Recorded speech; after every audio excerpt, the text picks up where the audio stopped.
So very good evening all of you in today's lecture, and today is weekly current affairs. Since it's the Holy Week, sorry, so we're having a little lesser classes. Now, so there are a lot of topics in news, and I made a huge list. I know I can't cover each of the topic today, but if you try to see, most of the topics जो आजकल news में है, they are from economics. So I'll try to touch these topics: the PM Kisan, the factors driving FDI in India, vehicle scrapping policy, inflation targeting, how does government generate assets, digital lending regulation, then e-commerce. Okay, so if you see there's a lot of focus on economics this week. Then we have one topic on international relations, Iran deal, and there are two topics of science and tech. So let's start with the first one, the PM Kisan. So what is PM Kisan? Now PM Kisan is a government flagship scheme under which it is called Pradhan Mantri Kisan Samman Nidhi.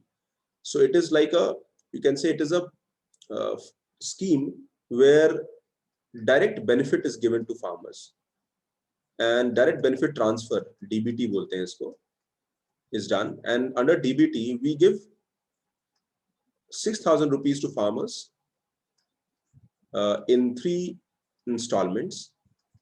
So all the people who are technically defined as farmers in the government policies, they are eligible for this. Now PM Kisan is ensuring that 6,000 rupees is given to these farmers. Now these farmers are they are in huge numbers, and typically government is spending around 75,000 crore rupees every year annually. So this scheme was started just 2 years ago, and it has been a very successful scheme. Now this article is discussing, this is related to GSA Party 3, that is issues related to farm subsidies and MSP.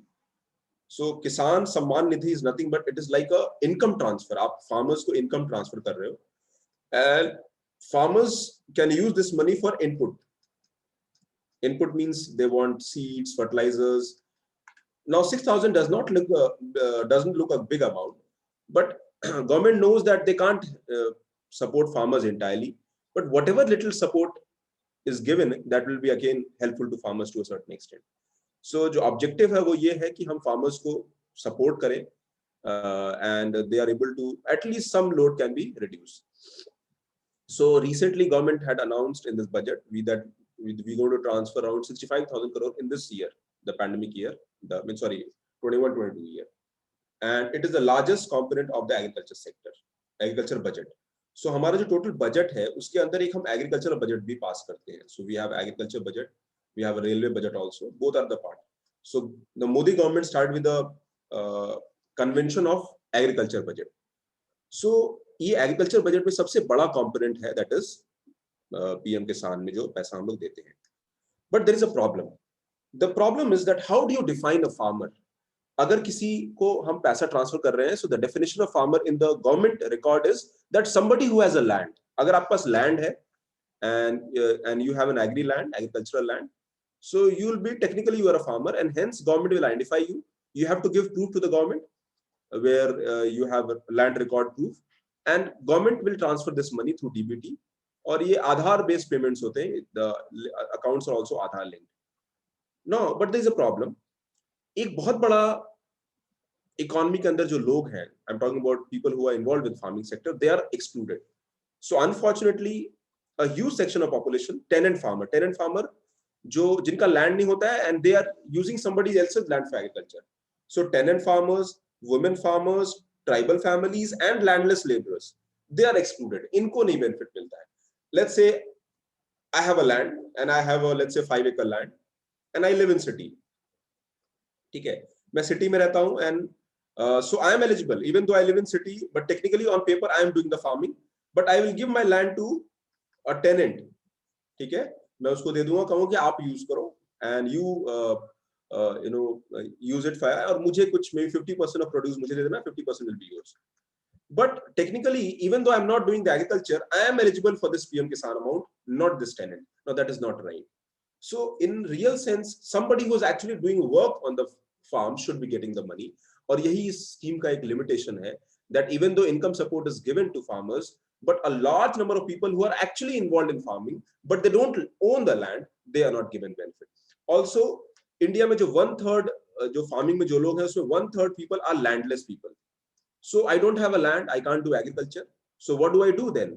मैं landless हूँ, so the only thing I can do from my side is probably maybe work as a laborer.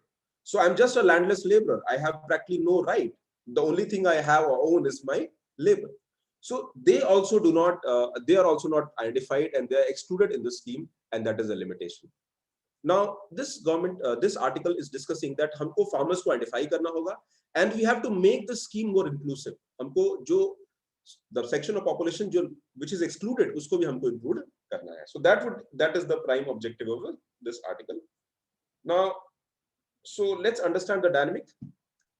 Currently 73% of rural women are engaged in agriculture, लेकिन सिर्फ 12% को जो है land own करते हैं. Which means, let's say I have a land, so it is in my name. My wife might be using as a farmer. So that is also a limitation, because in the past few decades there is a trend which is used in the economy that is called feminization of agriculture or feminization of labor. जो male people are there in the families in rural area, they move to cities. वो cities चले जाते हैं in the search of job, better opportunities.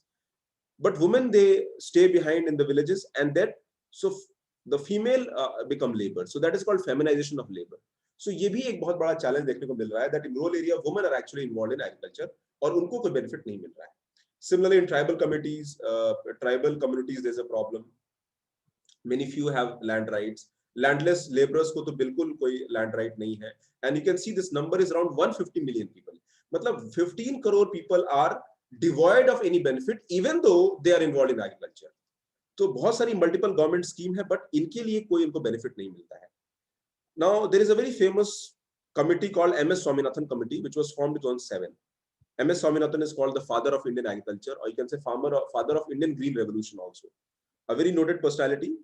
So उन्होंने कहा कि जो farmer का definition होना चाहिए, it should involve everybody who is involved in agriculture. So whether it is cultivator or laborer or sharecropper मतलब जिसे आप share करते हो land, आप land ले लेते हो और वो crop share करते हो. Then tenants, tribal families, everybody should be the part of the definition. Try and understand, India is a very complex country, and India में जो हमारी income है, government की जो income आती है tax के through, that is very less. And because farmers are poor, they have smaller land in terms of land holding, and hence they are very much depend on the system. उनको support चाहिए होता है. But हमारा budget allow नहीं करता है, because we do not have the enough budget or revenue to help them. So that is a one dilemma. और government का जो पैसा है farming में maximum subsidies में चला जाता है. The subsidies could be in the form of electricity subsidy, it could be in the form of fertilizer subsidy, it could be in the form of maybe some kind of maybe income support भी एक subsidy की तरह ही है. तो जो real agriculture में investment है, that suffers. So we have to make sure, or we have to create a mechanism or probability so that investment in agriculture happens in real time. So एक typical challenge है Indian farming sector का. Now PM Kisan, this article says that we need to learn from scheme called Kalia and Ryuthu Bandhu. Now Kalia scheme Odisha में चलती है, and under this scheme it provides unconditional support of 12,500 to landless also. तो landless को भी हम 12,500 का annual support देते हैं, and 10,000 to small and marginal land holding unit, which means PM Kisan के अलावा ये state government का scheme है जो चलता है. So this article is saying that we should learn from this scheme so that the landless people also get the advantage. At the same time जो small land holding है उनको भी tenants के साथ उनको भी जो है मिले. Tenant, as I explained, tenants are the people who are the tillers, actual जो काम करते हैं. मेरा land है but मैंने किसी को दे दिया, so that person is a tenant, but the real owner is me, even though I might be living in city or urban area. Similarly, Odisha leverage existing databases, और उन्होंने deployed post 50,000 government staff so that on ground verification happens. तो जो eligible beneficiaries हैं उनको identify करने का बहुत अच्छा process Odisha government ने follow किया, and we can learn from such schemes which is doing very well on ground. Similarly, Ryuthu Bandhu scheme is in Telangana, and it targets only land owning farmers. But यहाँ पर the good thing about Telangana that they have very perfect or you can say very seamless record. Land record generate करना या land record maintain करना एक बहुत बड़ा challenge होता है. And today the land record should be digital. So here the Revenue and Agriculture Department, they updated the land record, and this digitalization and updation of land record has actually helped the government to reach out to the farmers. अगर मैं मेरा scheme अच्छा है and if I'm able to identify the real person who needs the benefit and I'm able to link that person with technology, then my most of the work is done. India में जो leakages होता है ground पे, that is a big challenge. So leakages have to be removed, and that is where today we use Aadhaar linked approach. So we have Aadhaar linked, land record can be there in future. So it cannot be misplaced because आपका land किसी और के नाम नहीं हो सकता है, या फिर जिसका land है उन्हीं को benefit मिलेगा, and people who do not have land might not get benefit. Or even if you are not a land owning person और government आपको benefit देना चाहती है, those people can also be identified. So this PM Kisan needs to be more inclusive, and that is how it should be. So this scheme, this article says that we need to focus on updating the existing land record. We need to ensure that women are given rights in the land, because by nature our society is patriarchal. तो women का जो है rights नहीं है, in the ownership and the property rights. So that is another challenge which should change.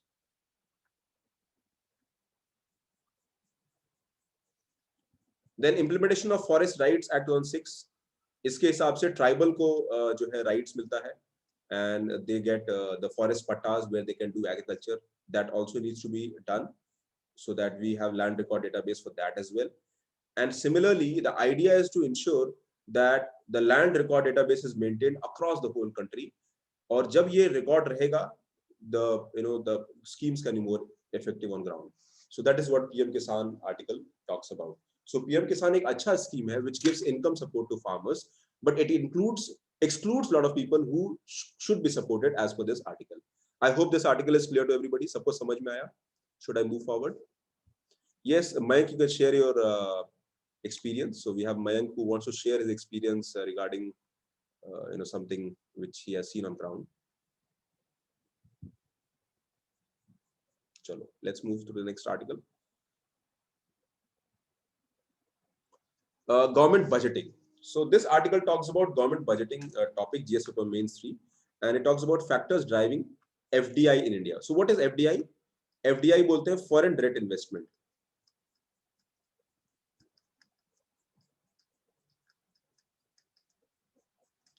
So this foreign direct investment is an investment coming from the MNCs, the foreign companies, and they are long-term funds.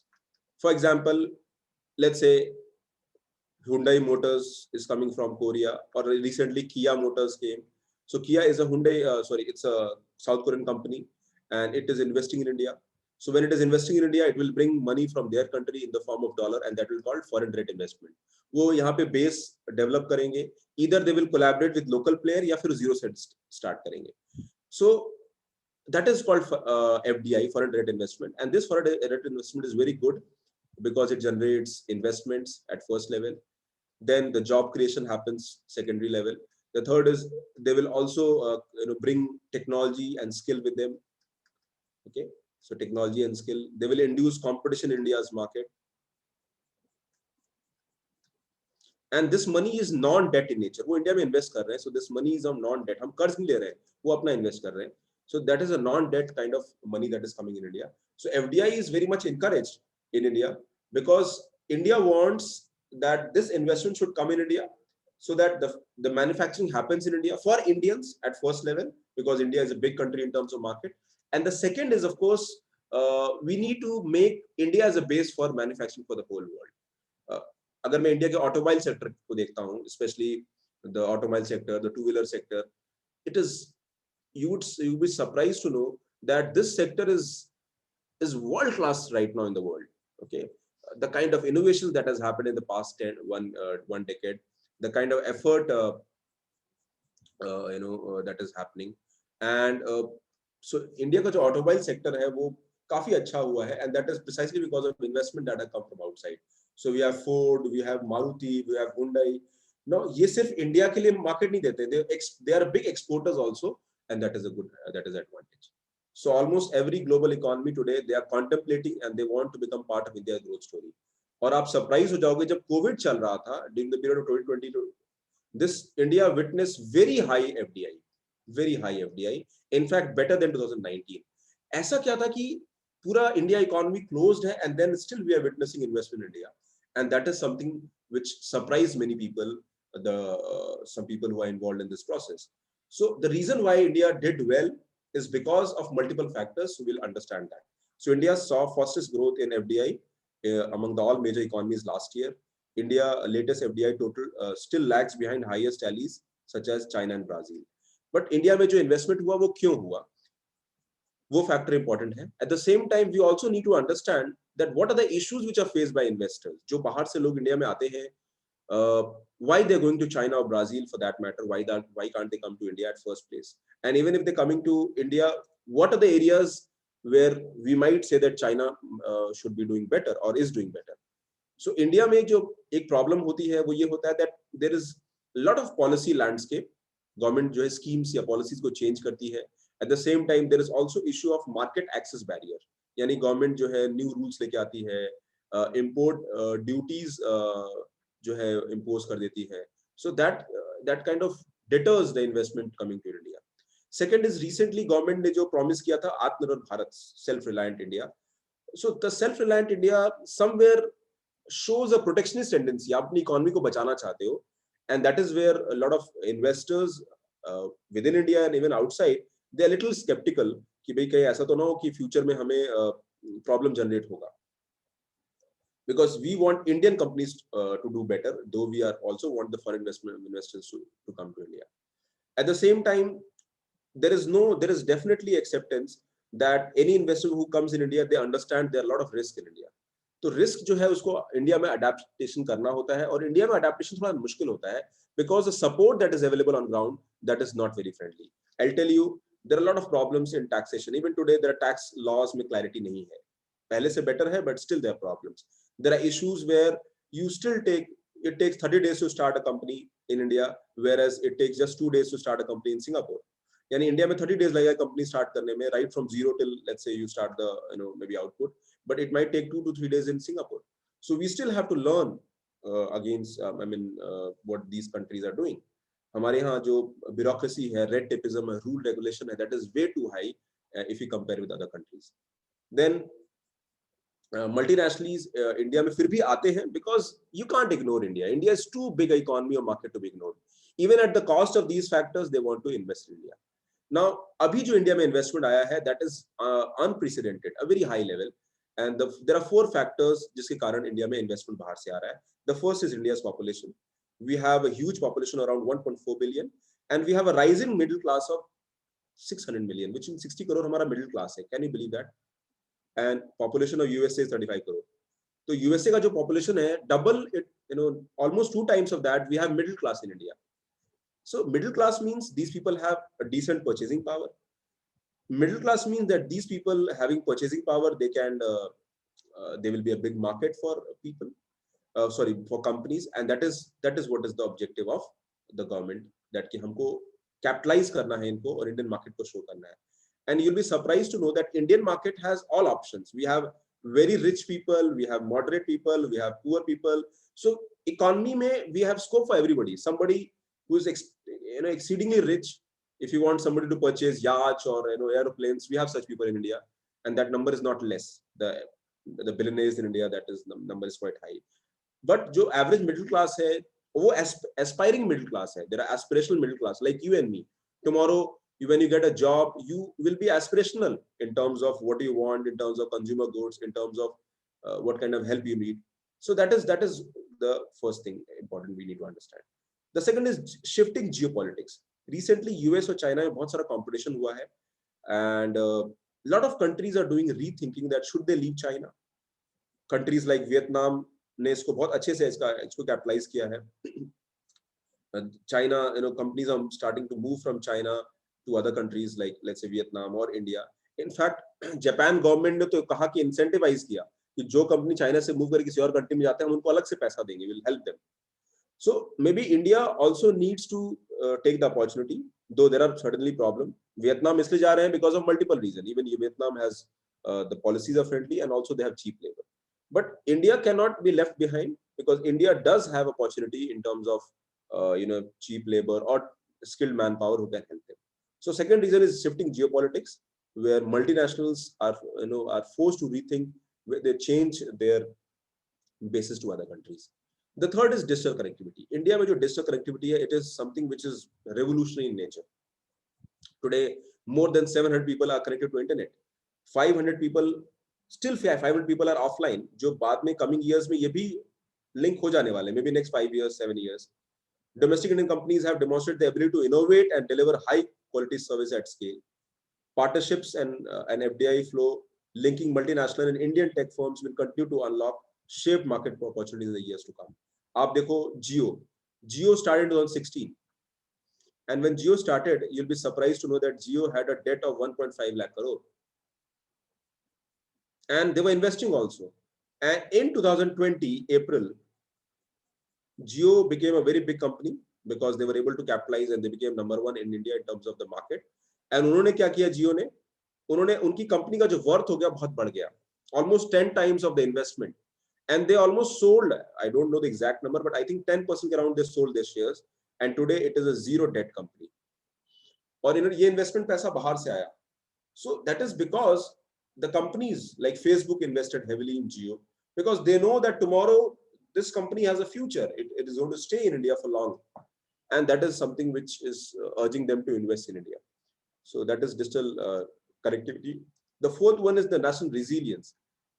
It is said that India was able to tackle the corona pandemic much better than the other developed countries, Western peers, though we are still witnessing the second wave which is coming right now. But there is still a lot of resilience. और आप देखो हमने अभी vaccination start किया है, but economy उससे पहले ही normal हो गई थी.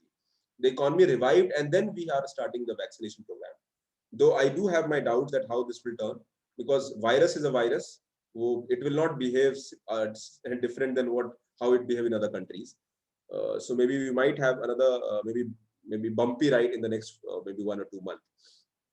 But definitely we have been able to do better, barring few states which needs to do better.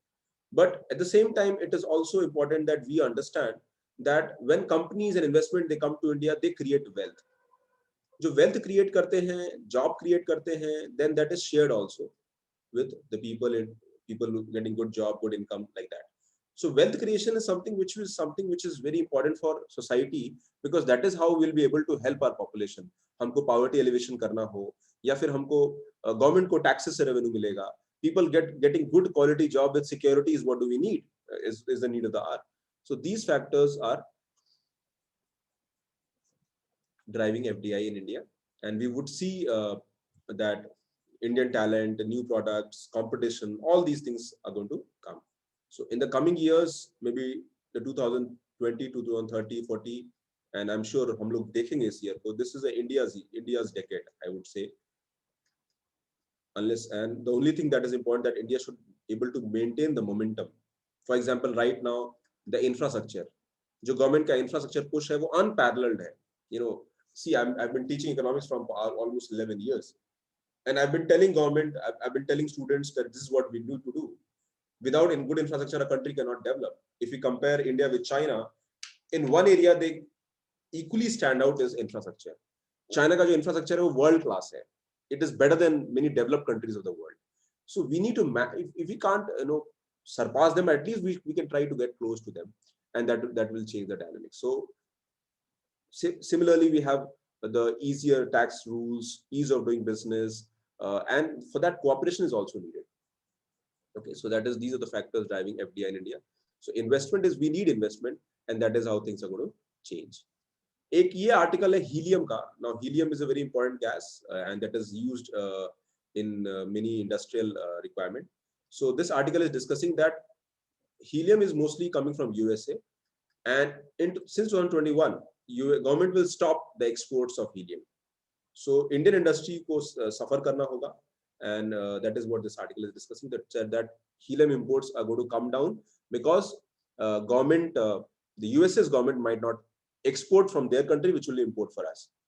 So helium के बारे में दिया हुआ है, हीलियम क्या है, where it is used, how it was discovered. You can read it. It's a odorless gas, colorless, odorless, tasteless gas, and उसका जो chemical formula होता है, that is 4He2. Okay, so that is the helium. Its boiling point is lowest among all the elements. Okay, so helium pe we might get MCQ in this year in prelims. So students who are preparing or giving prelim this year, for them it will be important question. Similarly, helium can be in India. Maybe helium ka reserve hai in Raj Mahal volcanic basin, but we have not been able to explore that. Now, why India needs helium?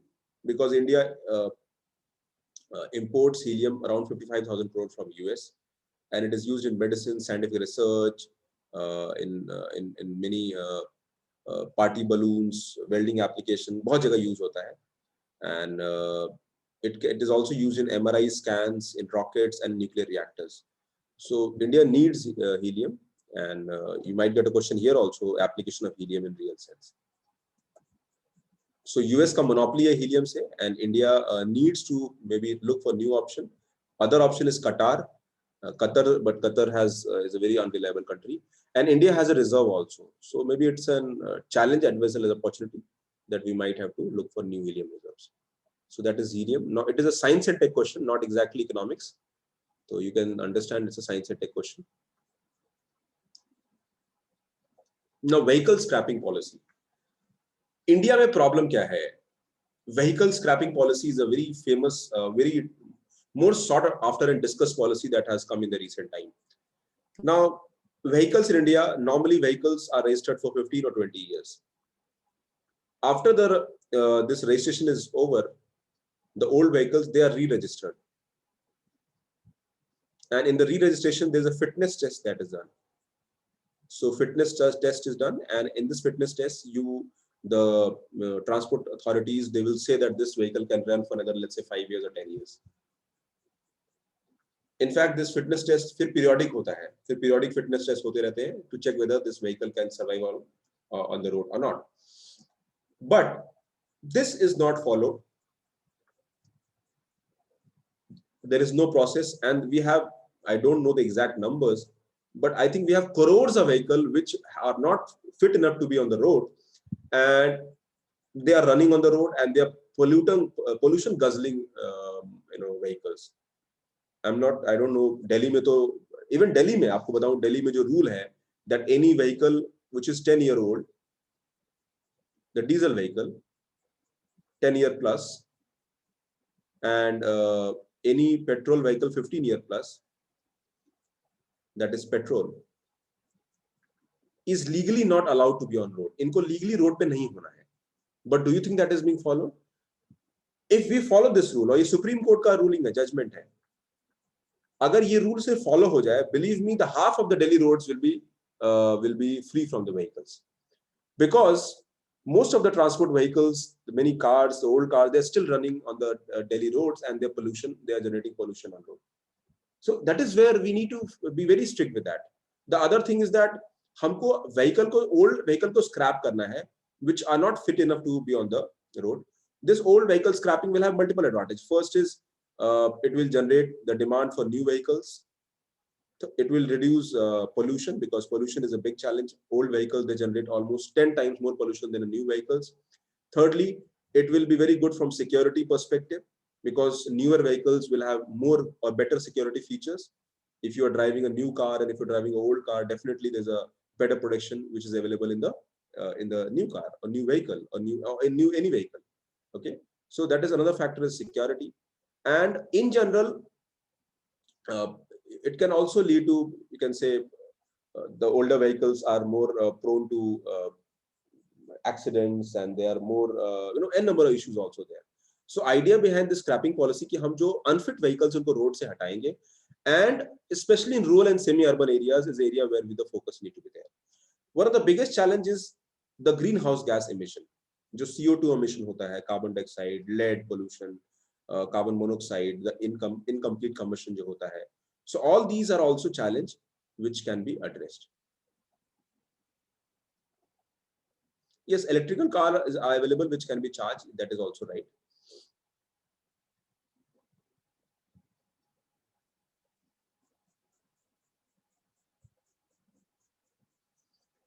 So steel industry, now vehicle scrap policy में क्या करते हैं हम लोग, उसका पूरा जो vehicle है वो जो अनफिट होता है, all the raw material it is taken as scrap, and this scrap can be used in the steel industry, reuse can be used in the steel industry. So it is saying that not only it will reduce pollution, but this scrap can reduce the steel demand in the country. So steel industry uses carbon as a main reducing agent, as a fuel for steel production. तो अगर steel का production कम हो जाएगा, so the carbon pollution which is generated, which is happening because of steel industry, which will come down. So scrapping policy has two aspects. The first is the newer vehicle will come and the old will be scrapped, and it will minimize dependence of import of scrap. हम लोग क्या करते हैं, बहुत सारा scrap import करते हैं because we need scrap for our own domestic need. So this scrap will be available from the vehicle itself. The old vehicle जो scrap हो रहे हैं उनसे मिलेगा, and they will focus. The scrap based production will happen in the country. The carbon dioxide emission, which is mainly involved in steel production, that will also come down. Thirdly, जो CO2 pollution होता है, that is mainly because of generating the scrap. But scrap already अगर available होगा तो we don't need to see the pollution that will come out. And this, now renewable energy can also be used as a source of electricity. So steel जो हम produce करेंगे scrap से, वो market में economy में use होगा.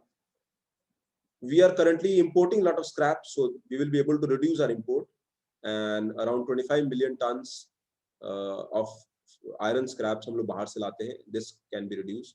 Imported nearly 6.5 million tons of scrap each year. Thus large forex, यानी हमारा dollar spend होता है import bills में, and this will ensure that the ferrous, that is iron scrap, is available in the available through our own vehicle. तो वो जो vehicle regenerate होके वो आपको help करेगा.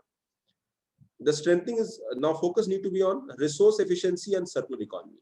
Now, what is circular economy and what is resource efficiency? Normally, economics, जो हमारा old economy है, so we have an economic system called which follow a linear economy. So linear economy is use and waste. So you are using a mobile phone, then you sell, you're putting in the dustbin. Okay, so it is a waste. The circular economy, on the contrary, says no.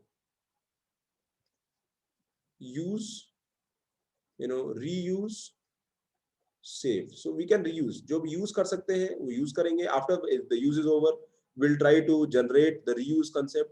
We'll try to economize. अगर जैसे आप battery purchase करते हो, so if you purchase a new battery, the old battery can be reused. जो plastic है या उसका जो भी material होगा, if you are purchasing a new air conditioner, so old air conditioner you are purchasing new air conditioner for 20,000, old air conditioner will give you 5,000, because this old air conditioner, the most of the items जो scrap हम लोग वापस ले सकते हैं. So this is the concept of circular economy. So tomorrow, if you are able to use the scrap from the vehicle, and the vehicle that we have is in crores, but I don't remember the number. I read it somewhere. I'm not able to recall. But the number of vehicles that we have which can be used for scrap is in crores in India.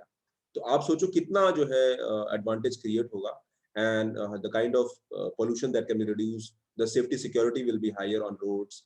Okay, and जो clog हो रहा है, जो vehicle जो clogs होते हैं roads because of the older vehicles, that will also be reduced. So now we have to focus on resource efficiency, where quality of steel produced is better, and circular economy में हम reuse पे ज़्यादा focus करेंगे. That will reduce a load on the future resources. So that is how the scrapping policy is going to be very beneficial for the economy in long run. But इतना simple नहीं है. We are talking about because this will involve a lot of cooperation from people. आपका पुराना car है, आपको उसको scrap में डालना है, आप तैयार नहीं हो. Now government is incentivizing that you sell this vehicle. Now this vehicle cannot run on road because it is pollution generating, or maybe it is unfit for running, or it might cause accident from safety features. It could be suicidal also. So maybe, but still people have a tendency, they don't want to use. A large section of the commercial vehicle in India, जो commercial vehicle है वो पुराने vehicles को बार-बार बनवा के चलाते हैं, but that is not good for environment as well. So that needs that. We have to counter that mentality also, and a strong and strict enforcement of policies needed on ground. And for that, I believe center and state दोनों का cooperation बहुत जरूरी है. A strong cooperation is needed from both the sides. So announcement is vehicle scrapping policy couldn't have come at a better time for its steel industry in India, as well as the country lacks desired quality of coking coal. Coking coal import होता है, and natural gas is also imported. So that is how the scrapping policy can be a boon for India in long run.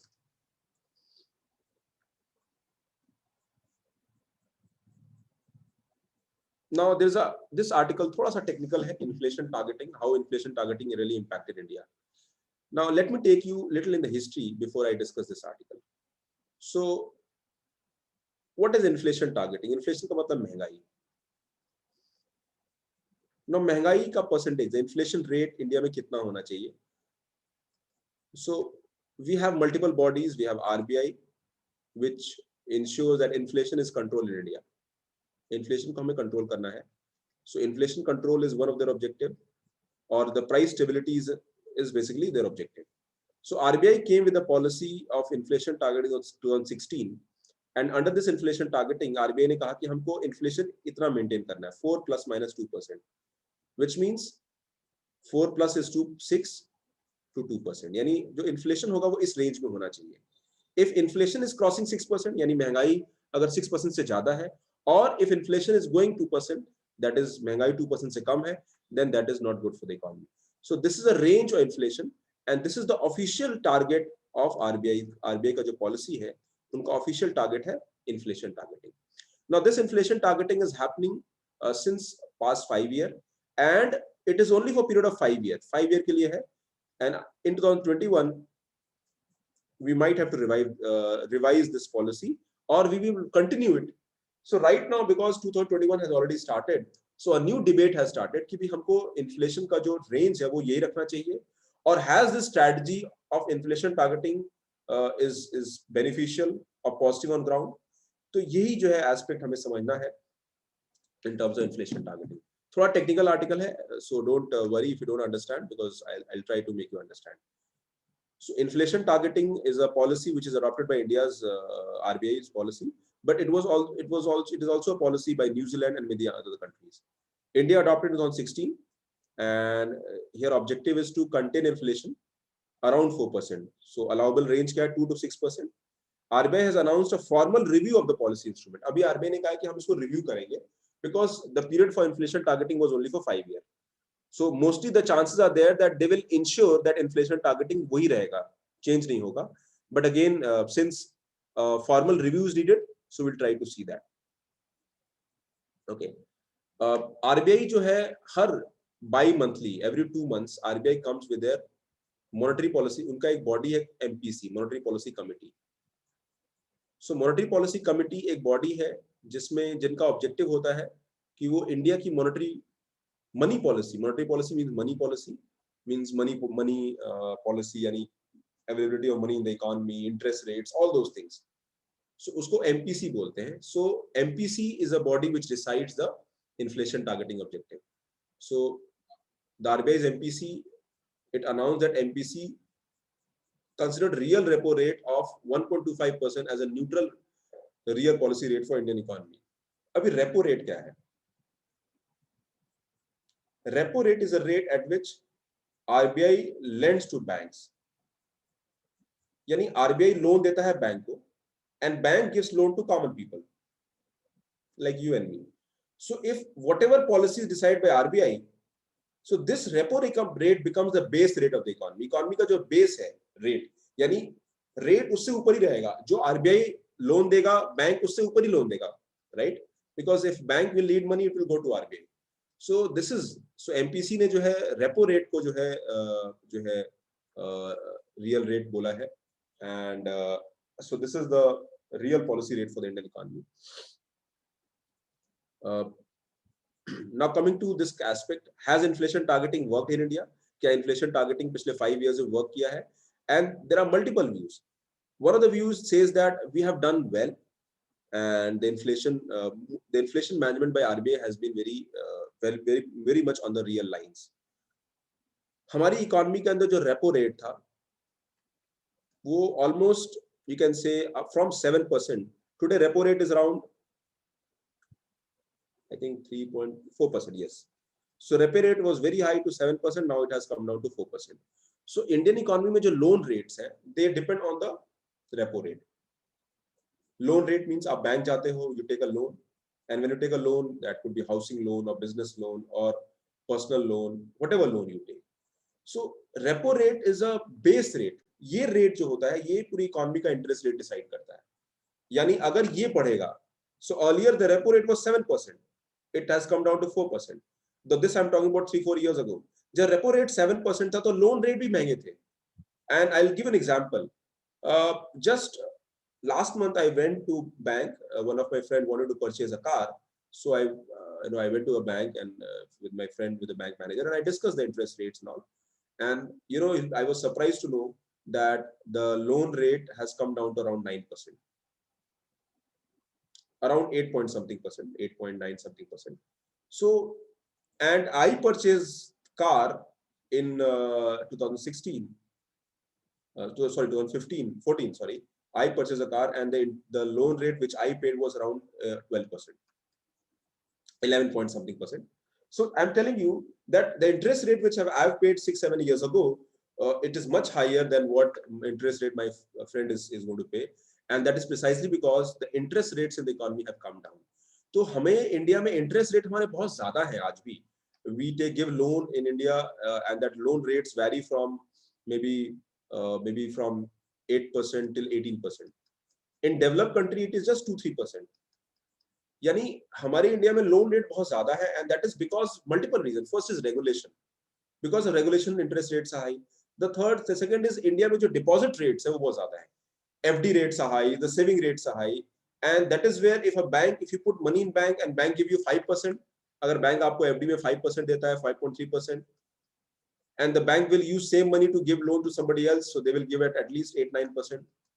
So if वो महंगा है तो automatically ये भी महंगा होगा. But in the past few years, the repo rates have come down, and repo rate is something which will decide the monetary policy. तो ये repo rate जब महंगाई बढ़ती है, inflation बढ़ता है, तो हम इसको बढ़ा देते हैं, and when the inflation comes down, we reduce it. Because जब महंगाई बढ़ती है, तो government automatically और RBI automatically interest rate बढ़ा देती है. Because if the interest rates are increased, the money supply will come down in the economy. और money supply जब कम होगा, तो inflation control हो जाएगा. If money supply is more in the economy, then inflation will be higher. So I suppose a lot of you must not be knowing this concept. But quickly, I'll tell you how it works. So this is money supply, and this is goods and services. अभी economy में money supply X है, goods and service Y है, and if I have to make it very simple, I can say that ये जो Y goods and service economy में उसको मुझे खरीदने के लिए X money चाहिए. Now let's say RBI prints money. RBI बहुत सारा money print करती है, and they pump in the economy. RBI pumps rupee in the economy. बहुत सारा rupee pump करके, and they are pumping, और नया rupee का supply हो गया economy में X plus A. Now remember, RBI जब pump करती है, so let's say they have done this overnight. उन्होंने रातों रात ये पैसा pump किया है. But there's a problem. On ground, nothing has changed. हमारे economic system में कुछ बदला नहीं है. Production, goods and service वही है, रातों रात goods and service नहीं बढ़ेगा, but money supply is increased.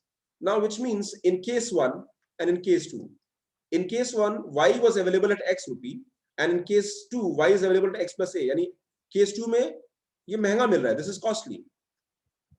So जब आप money supply बढ़ाते हो, तो inflation हो जाता है, महंगाई बढ़ जाती है. So you can see here, in whenever moment we increase the money supply, the goods and services are available costly.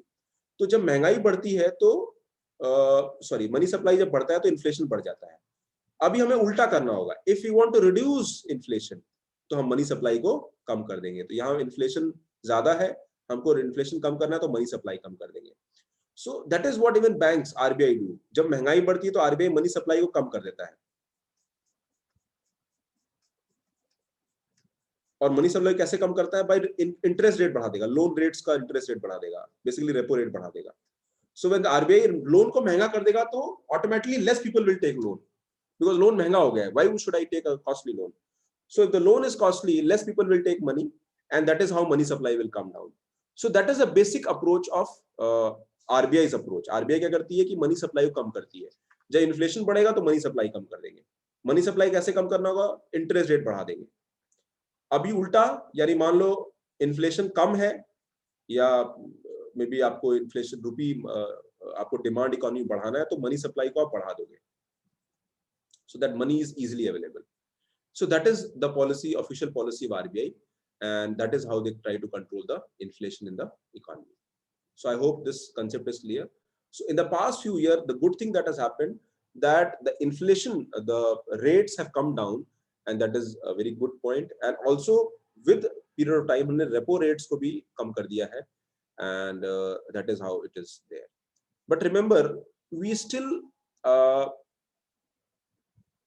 a lot has to be done. Indian economy still is not a stage where we can compete with the global economy, because as I mentioned, the loans are costly in India, and loans are costly because the interest rates are high in India.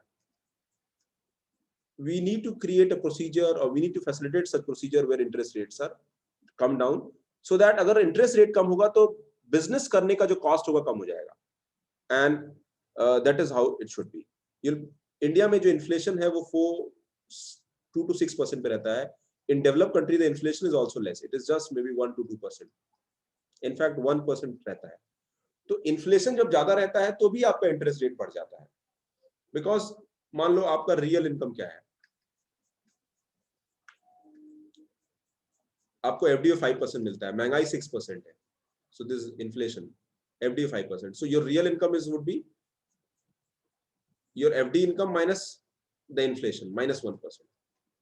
तो अगर inflation ज्यादा होगा तो आपको market economy में interest rate भी ज्यादा मिलना चाहिए, देन ओनली योर इनकम आपका बढ़ेगा, क्योंकि महंगाई से आपका जो वैल्यू ऑफ मनी होता है वो कम हो जाता है. So that is where it is important that we need to ensure in future that our economy we are able to reach to what developed countries are there. We are able to reduce inflation over long run. We are able to reduce interest over the long run, and that is where I would say that inflation targeting so far has done well, and we still need to make more efforts so that inflation is taken care of. Okay, so inflation जब control रहेगा, so सब कुछ अपने आप सही रहेगा economy में. जैसे हमारा बॉडी है, so we have some physiological features, the temperature, so you have blood pressure, you have glucose count, sorry, so you have glucose count, so all these tell whether you are healthy or not. Similarly economy healthy है कि नहीं, so we'll take the inflation rate, महंगाई कितना है. We talk about debt, government के ऊपर date कितना है. We talk about the growth rate in the economy, okay, how well economy is doing. Okay, so we take all these parameters to understand how economy is doing. So inflation is very important indicator how economy is serving. If inflation is in control, everything will automatically be under control. So that is how inflation targeting is very important. Okay, so ये थोड़ा technical है, आप इसको पढ़ो ना, जिनको समझ नहीं आ रहा है आप इसको आर्टिकल को मत पढ़ना, because it is for those people who have understood economics in total. थोड़ा आर्टिकल ये टेक्निकल है, so if you don't understand, don't worry, because for that you need to understand monetary policy, inflation, everything. Sorry.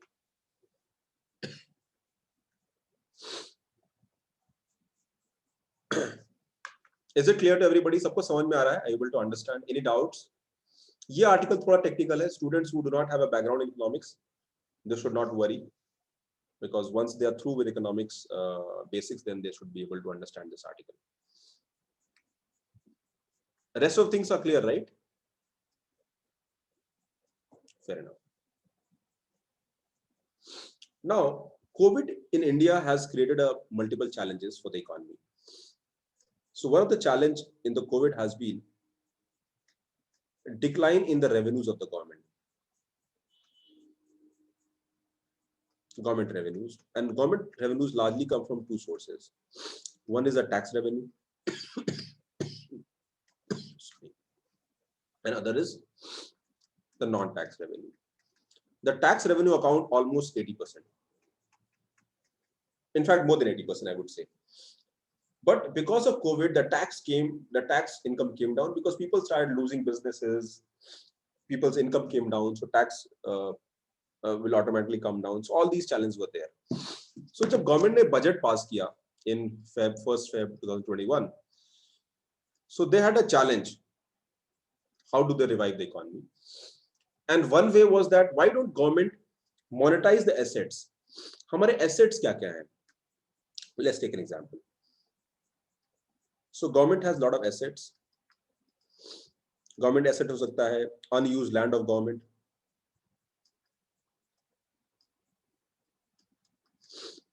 loss making PSUs,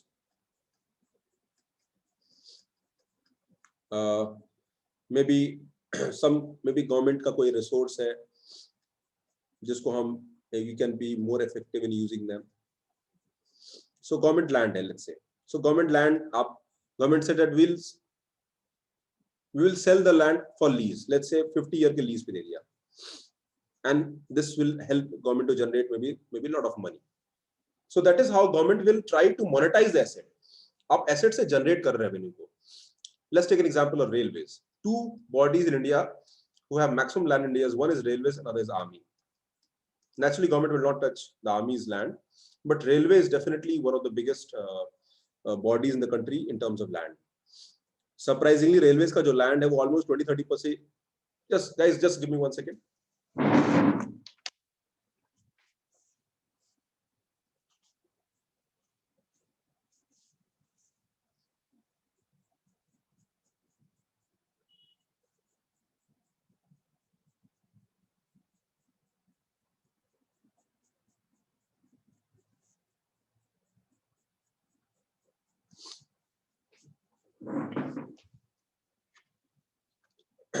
Sorry. So the objective of government is to monetize the government asset to generate revenue. So recently, roadmap for monetization of asset, और government एक scheme लेके आया या फिर आप कह लो roadmap लेके आया, national monetization pipeline. And under this, many countries have suggested similar type उन्होंने किया है, and they have been able to generate revenue. In India too, the concept was suggested by Vijay Khelkar committee. So Vijay Khelkar is a very famous economist, and government it was suggested that government should start monetizing so that the resources can be raised for development. Government को development के लिए बहुत सारा पैसा चाहिए, and for that we need to raise the money so that, and biggest is infrastructure development. जो road है, port है, connectivity है, power sector, internet growth, everything. So global pandemic has forced government to increase spending. Now, let me tell you a very important concept of economics. And students who do not have background in economics, they will also understand. But let me tell you. Now, aggregate demand in the economy. The economy में demand है वो कहाँ से आती है? So this is why. So this aggregate demand, economy is based on demand and supply. If the demand is there, people production will happen, and economy will move properly. What exactly happened in the pandemic? The demand came down abruptly because government stopped the economy, or government put a brake on the economy. It restricted the movement of the people. The social distancing have to be maintained. Many of the businesses required maybe accumulation, movement of people. So all that impacted heavily. So government का जो demand mainly 4 areas से आता है. One demand is from personal consumption, C. यानी हम आप जो consume करते हैं, जो भी करते हैं, अगर आप रेंट दे रहे हो तो भी कंज्यूम कर रहे हो. If you are purchasing a vehicle, if you are purchasing food, all consumption. ठीक है. The second is investment. जो कंजम्पशन करने के बाद जो बचता है आप इन्वेस्ट करते हो. You might put in bank, you might put in the markets, okay, you invest in the shares. So first is consumption, second is investment, the third is the government spending, and fourth is the net exports. So demand 4 जगह से आता है. In the COVID period, the consumption demand came down. Consumption demand almost 60% India का GDP होता है total size of economy का, and this came down, and consumption demand came down because of the factors की Covid आया तो लोगों ने spending को रोक दिया. ओनली इंपॉर्टेंट और एरियाज जहां पे हमको जरूरत है वो स्पेंडिंग करेंगे.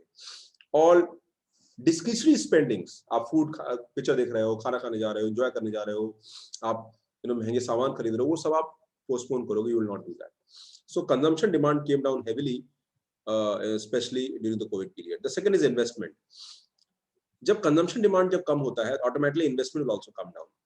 And the reason why investment will come down, so let's say I have a factory, I have a company, and I'm planning to expand my company, but I know that economy में demand नहीं है, the consumption demand has come down, or in general demand is less in the economy, so I will wait and watch and will allow the things to become normal.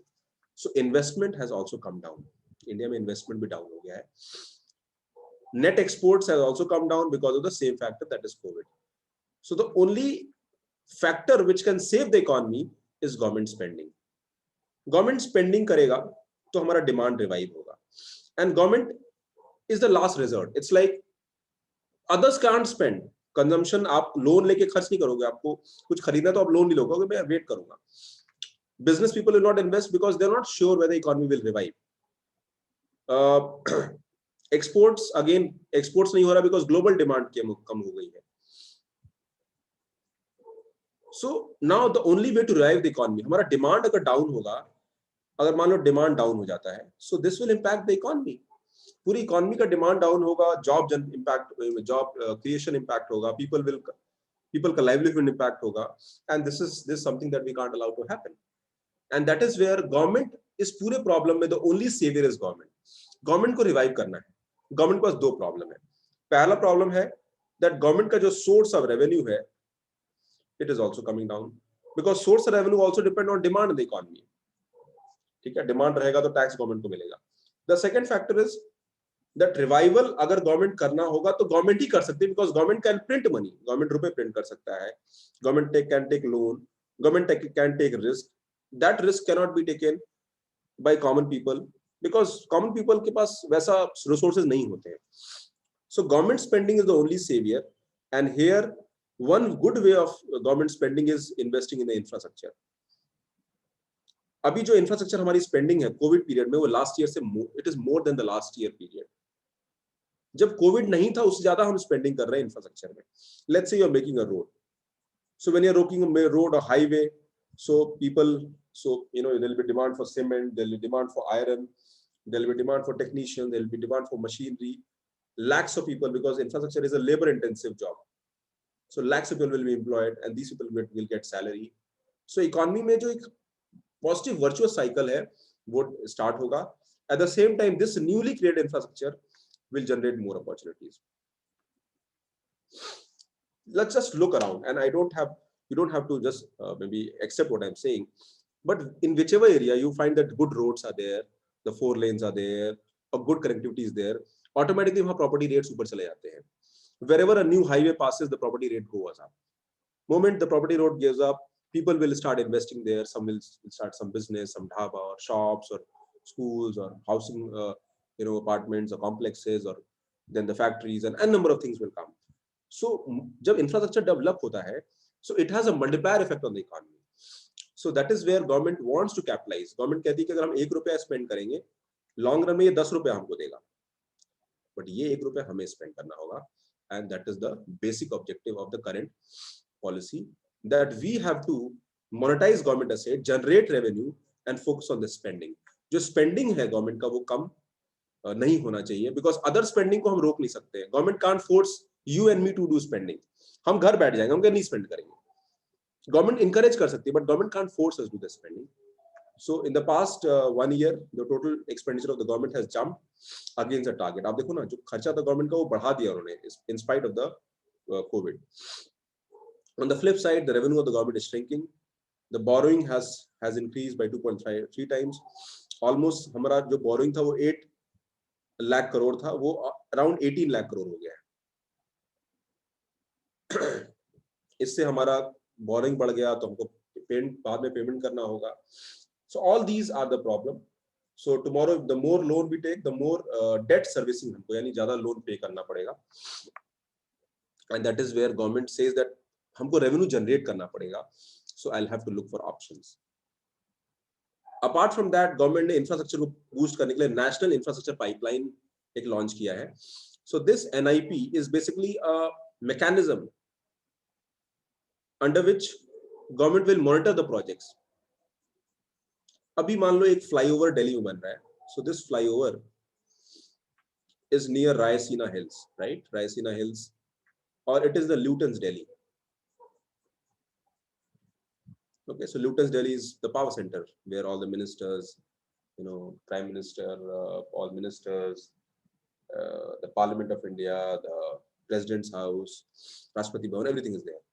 Now, naturally, this flyover will take precedence over every other flyover in country because it is in the main area, and it will be ensured that it is done in a very limited span of time. It is the quality wise we have to match that. But what about a flyover in the northeast? So there's a flyover in one small city of northeast. Maybe the focus is less here, and that is where government says that we will create a mechanism under which there will be real-time monitoring of the projects. हम real time monitor करेंगे. Every project का एक DPR होता है, detail project report बनता है, उनका timeline बनता है. So let's say this project will be over in 2 years. There is a whole you can say path for the project. In 2 months में ये होना चाहिए, 3 months में ये होना चाहिए, 7 months में, 1 year, 2 year, like that. So it has to be followed. Now normally on ground a lot depends on how the executing bodies are doing. So in the areas where more preferences there, जहाँ पे government का ज़्यादा focus है, वहाँ चीजें ठीक रहेंगी. But here NIP will create like a dashboard system. एक dashboard की तरह रहेगा where real time monitoring होगा, and it will signify that these projects are behind target, these projects are on target, these are ahead of target. Okay, so NIP will have own specific target. Government is committed to achieve it, and it will also focus on major increase in the funding. और government बहुत सारा spending करने वाला है infrastructure में, and for that government will have to generate revenues, and government will have to maybe monetize the asset. जो assets हैं government को उनको या बेचना होगा या government को कुछ revenue generate करने का mechanism create करना पड़ेगा. So that is what the focus is. Government is trying to create real investment trust model. So real estate को हम एसेट मोनेटाइज करके एक पैसा जनरेट करेंगे, उसका एक ट्रस्ट बनाएंगे. Okay, then land will be transferred to trust providing investment opportunity. फिर वो इन्वेस्टमेंट अपॉर्चुनिटी होगा, लैंड लोग खरीदेंगे और रेंट आउट करेंगे या लीज करेंगे. लेट्स से मुझे एक बिजनेस करना है, तो मैंने 50 ईयर के लिए लैंड लीज कर लिया और मुझे मंथली रेंट देना है, इस लैंड का मंथली रेंट देना है. सो मैं मंथली दूंगा तुम्हें. बट आप देखो ना, गवर्नमेंट का लैंड अनयूज्ड था एंड सडनली सो आपने इस पे एक एसेट बना दिया, बिल्डिंग बना दी, फैक्ट्री डाल दिया अपना, और आप एवरी मंथ या जो भी एक्सेप्टेड टर्म्स एंड कंडीशन है that will start. So government expects monetisation will generate 2.5 trillion, यानी 2.5 लाख करोड़ जो है जनरेट करेगी for future investment. And pipeline monetisation asset plan is already there for Indian Oil, GAIL, Hindustan Petroleum, और इस तरीके से जो है गवर्नमेंट का ऑब्जेक्टिव है रेवेन्यू रेज करने. Is it clear? ये concept clear है everybody? Are you able to understand what I'm explaining? I'm trying to understand, explaining from very basic.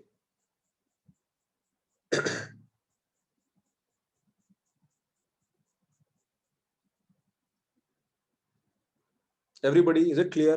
Is it making sense?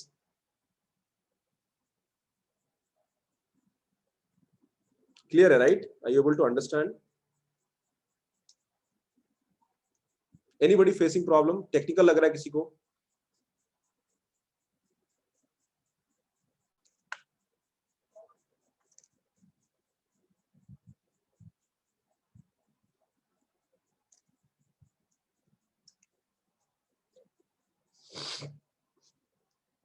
Now, soft touch regulation in digital lending. Now, digital lending में क्या होता है? आपने एक app download किया और वहां पे ऐप में लोन एड ब्ला ब्ला करके एक एडवर्टाइजमेंट आ रहा है. You click that and then you go and you say yes, and suddenly you give your detail of the account and the money is created in your account. Let's say you have taken a loan of 5,000 rupees, but while reading that आपने सबको yes yes कर दिया without giving a second thought that this maybe you have not read the terms and conditions properly. आपने terms conditions बहुत अच्छे से नहीं पढ़ा है, and since you have not read the terms condition properly, probably there is a whole you can say trick behind the whole mechanism. ठीक है, उसके पीछे कोई ट्रिक भी हो सकता है, and that trick might impact you. So such poor regulation because आप लोन लेते हो तो बैंक से डॉक्यूमेंट साइन कराता है, the terms and conditions are mentioned, everything is clear to you. But recently there have been cases where the new digital companies on the Play Store, they were duping the people who were taking loan, and they were charging very high interest rate up to 60% to 100%. And this is दो महीना में वो 100% interest ले रही थी. So that is where a lot of people suicide कर लिया उन्होंने, कुछ लोगों ने, because the जो ऐप जिससे आपने डाउनलोड किया, that app had your सारा कॉन्टैक्ट डिटेल उनके पास चला जाता है. They have information because you have said yes to every you know whatever you जो ऐप मांग रहा है, आप कहते हो yes to my call, yes to my photos, yes to this. So they said that we'll threaten you, you will send messages to all your friends or family members, blah blah blah. WhatsApp group पे चला जाएगा कि आपने loan लिया है, पैसा वापस नहीं कर रहे हो. So people were threatening, and lot of people actually did suicide. लोगों ने सुसाइड कर लिया. घर बैठे थे, पैसा नहीं आ रहा था, उन्होंने कहा चलो थोड़ा लोन ले लेते हैं, बाद में वापस कर देंगे. But they came at a heavy cost. So there is a huge unregulation in the digital lending that is there. So there is a demand for regulation on these. So there are presently there are 3 digital lending models that we have. पहला है the bank NBFC digital platforms जो RBI के under में है. These are RBI's control, so they will not manipulate you. The financial tech companies which are working with the bank and NBFCs. Okay, मान लो कोई technology companies है, कोई आप stock company है, कुछ भी हो सकता है. So being intermediary, but they are not required to register with RBI, and they are regulated indirectly. जो तीसरा है वो peer to peer lending platform है, usually involve otherwise unregulated retail lenders. Problem यहीं पे है. ठीक है, जैसे आप साहूकार से लोन लेते हो, you take money from some person, and when you take money from some person, then many times let's say you are in need of money, आपको पैसे की बहुत जरूरत है, आवश्यकता है, and when you need money, that money is is exploited because the terms and conditions are exploited. So RBI ने कह दिया कि भी अभी जो जितने भी ऐसे प्लेटफॉर्म्स हैं उनको डायरेक्टली जो है P2P peer to peer lending जो हो रहे हैं, they need to be regulated by RBI. The specific issues with unauthorized lenders, exorbitant interest rate, use of coercing repayment method, non-consensual collection or use of user data. These issues entail services which impacted borrowers. और इसकी वजह से जो है जो legal company जो अच्छी companies थी उन पे भी क्वेश्चन मार्क उठा. So these are issues with digital lending. Now what RBI has done recently, that they have come with a notification to these such companies, compliances. Google has removed such loan apps. The Digital Lender Association has issued guidelines what they can do, what they cannot do, and RBI has come with a whole working group on digital lending. So that is where it is needed.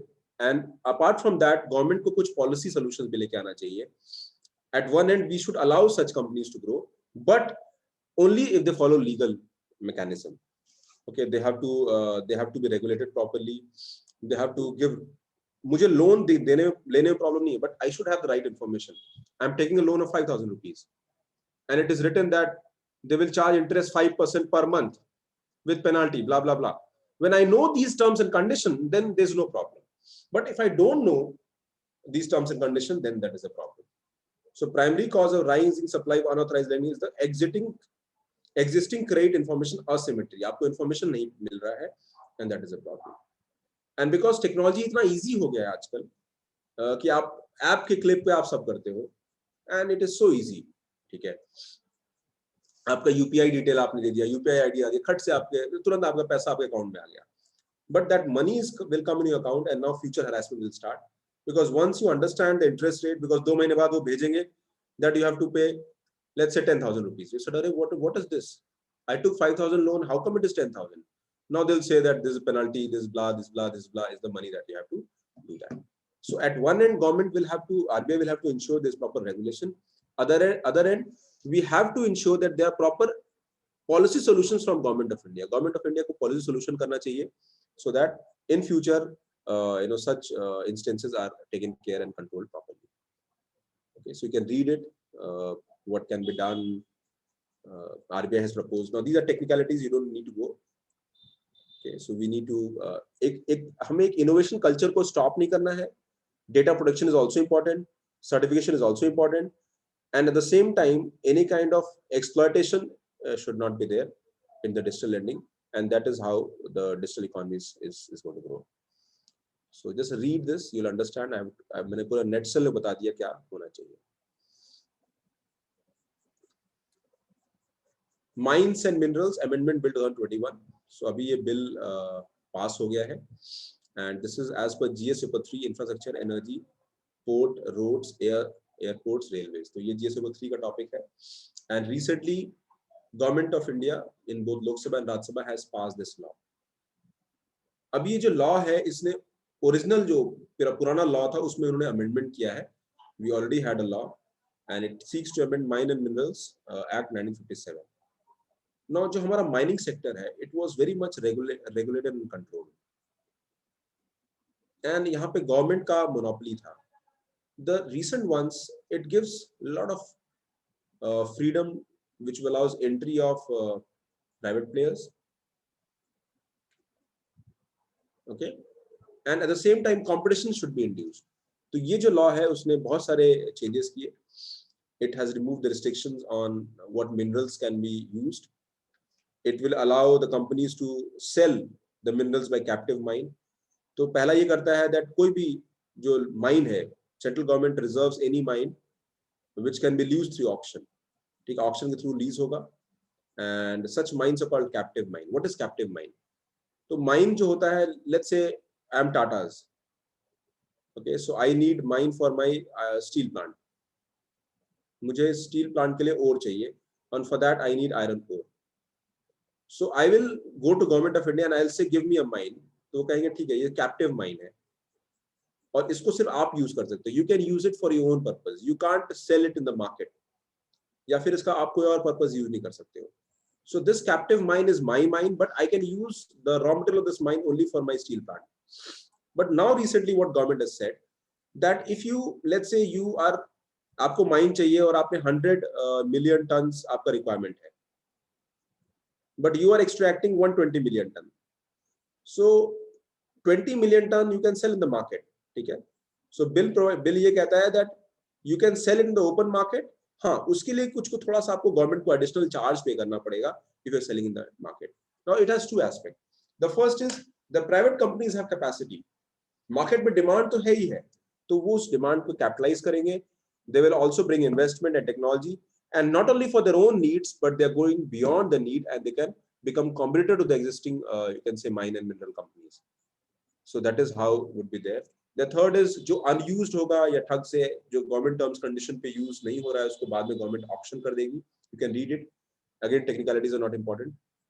Then in the case of expiry of mining lease, it can be given to a new person. So वो technicalities भी इसमें सब discussed है. See, overall the objective of this bill is to make the mining more easy and liberal in India. Mining के जो rules हैं वो liberal हो जाएंगे. You allow entry of private players. You induce competition, you eventually bring innovation and investment. Because India में जो अभी भी बहुत सारा एरिया unexplored है for mining and purpose. जो companies invest करती हैं, they want return also. उनको return चाहिए होता है. But कई बार ऐसा होता है that investment is very high, and that is where it is important that government creates a policy mechanism where there is win-win for everybody. Government सिर्फ ये ना सोचे कि हम इस माइन को बेच रहे हैं तो हमें रेवेन्यू मिलना चाहिए. Okay, so the expired leases can be allocated to new people. The new people can sell the extra ones. There'll be competition. Okay, there'll be right. जो existing holders हैं उनको certain concession मिलेगा, and all that things are there. The lease can be given to government companies also if the lease expire of some other person. ठीक है, तो सारे conditions हैं. You don't need to go into the technicalities, but मोटा मोटी मैंने बताया कि ऑब्जेक्टिव क्या है माइंस एंड मिनरल का. आप इसको पढ़ लेना. UPSC will not go in the technicalities, but since it was discussed in in the government budget, government parliament. Anisa has a question for Fini Act Amendment Bill. Now, how far we have to know, because there are many bills amendment. Anisha, just see the syllabus. So mines and minerals is a part of the UPSC syllabus infrastructure. So that is how. So government bills and law, अगर वो UPSC के syllabus में उसका linkage है, then we have to do that. So this move will bring greater transparency, and again here government will ensure that proper rule-based system is being followed. तो ये mines and mineral regulation bill है. यहाँ तक clear है? कोई confusion? आप इसको पढ़ लेना बेटा, थोड़ा सा टेक्निकल भी है, but again I think again I would say technicalities are not important. Now coming to the e-commerce marketplace. Now e-commerce has been a place for growth and development, and recently MSME को भी हमको grow कराना है. What is MSME? MSME is medium, small and micro enterprise. So medium, small and micro enterprise, that is MSME. And ये MSME जो होते हैं, ये they are the growth engine of the economy. 40% of India's export come from here. There are crores of units. I think 5-6 crores units are there in the country, and they're generating most of the employment. ये सारा employment after agriculture, it is the second most employment generation capacity. पूरा जो manufacturing है वो maximum जो है MSME based है. ये चाइना की बात करते हैं. So why China is a very strong economy? Because China का जो MSME है it is very strong in comparison to India. So हमारा MSME जो मीडियम स्मॉल माइक्रो एंटरप्राइज है उसको भी हमें डेवलप करना होगा. And this article is discussing how e-commerce market places को कैसे हम यूज कर सकते हैं. So we can facilitate manufacturing through MSMEs. A significant major contributor to India's growth story is manufacturing. और मैन्युफैक्चरिंग स्मॉल यूनिट्स होता है, एंड अगर उनको बेटर अपॉर्चुनिटी मिले they can be very effective. So idea is that how the small MSME can become part of global supply chain. How can the new e-commerce companies, whether it is Amazon or Flipkart or so many new ones are coming every day, the e-commerce place उनको facilitate करें. कोई छोटा सा company एक remote area में है, but they are online available, and that is how they can market themselves. So the e-commerce marketplace are today the best possible enablers for transformation at minimal cost, innovation and investment. Okay, so how we can do? We need to invest in the digital transformation and technology.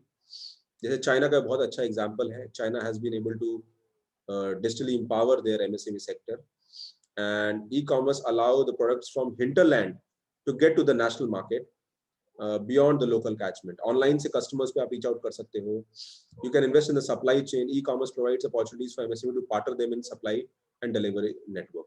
आप देखोगे जितना भी selling होता है e-commerce पे, उसमें local companies ही involved होती हैं. This can also boost startup culture in India. Young brands finding new opportunity. Let's say you are a young person with lot of new idea. आपको अपना brand बनाना है, आपको कुछ नया बनाना है, आप कर सकते हो. You can do that. This leads to additional income generation through multiple livelihood opportunities. Many offline stores are also adopting e-commerce to leverage opportunities, and the traditional modern retails are moving to more towards offline and online collaboration. So that is how it can do that. Challenges क्या है? No GST threshold exemption. Sellers to e-commerce do not get advantage of GST threshold. अभी क्या है, 40 लाख तक अगर आप business कर रहे हो तो GST से आप फ्री हो, बट अब 40 लाख इंटरस्टेट सप्लाई के लिए आपको GST देना पड़ेगा. So that is one problem. GST exemption नहीं है e-commerce के लिए. Online suppliers have to compulsory register. Offline enjoy exemption up to 40 lakh. 40 lakh तक अगर आपका टर्नओवर है तो आपको GST का जो है exemption नहीं मिलेगा. सॉरी मिलेगा, और 40 लाख के ऊपर है तो ये नहीं मिलेगा. But that is not true for the e-commerce companies. Business place, principal place of business. Today sellers require physical point which e-commerce is not practical. जो बिजनेस जहां पर आपको फिजिकल प्लेस की जरूरत है वहां पे ई-कॉमर्स वर्क नहीं करेगा. तो there are many businesses which would require physical place for communication. So that is an area where MSME में ऑनलाइन को हेल्प नहीं मिलेगा. Support MSME to understand e-commerce.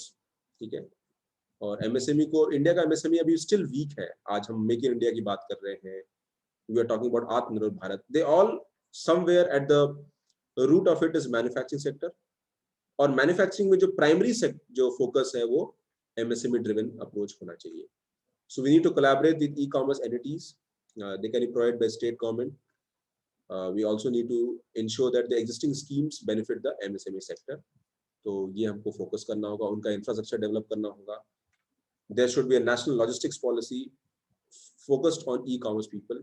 Logistic मतलब कि right from production factory till आप तक जो पहुंचेगा उसको पूरा लॉजिस्टिक्स बोलते हैं. तो हमको बहुत ही strong physical as well as digital infrastructure create करना होगा, and then only it can work properly. जैसे हमारे जो कंज्यूमर गुड्स है उसमें अमेजन फ्लिपकार्ट बहुत इंपॉर्टेंटली अच्छा काम कर रहे हैं. Can't we do something for the factories also which are doing such things? Okay. So we need to do skilling for e-commerce sector. We can increase export also via e-commerce. Indian Post can play a significant role. We can develop export-oriented manufacturing. We can promote export promotion councils can be there. Export zones can be created. Or e-commerce क्या है ना, digital connectivity is something which is very important. Or across India, not only domestically but even beyond domestic market can be boosted. So हमको एक बहुत ही strong policy बनाना पड़ेगा e-commerce driven exports के लिए. Foreign trade policy needs to be explored.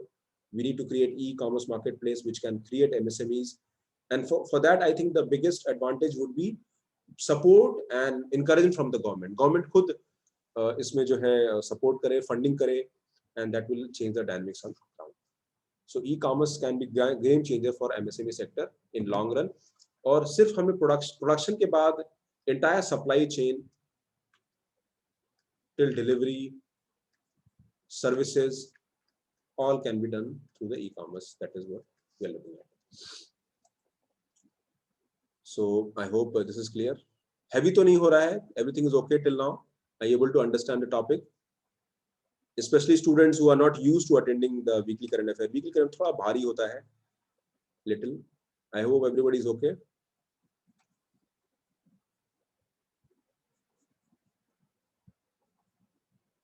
Okay, everybody is okay. Chalo, let's move forward.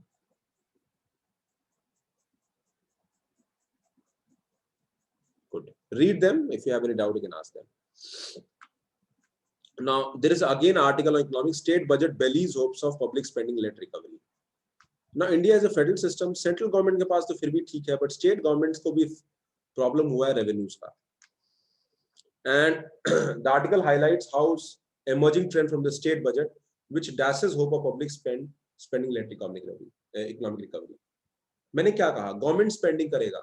Public spending मतलब government spending. तो अगर economy को रिवाइव करना है तो government should be spending. And here state government can also be seen as a body which can do that. But the past 1 year has been very bad for the state government, especially because state revenues have came down heavily in the last 1 year. So broad state level budget trends are based on 11 states that account for 60% of the India's GDP. And there has been a collapse in state revenues and transfer from the center. एक तो revenue collapse हुआ है state का. State की primary responsibility होती है on COVID, tracing and testing and medical facilities.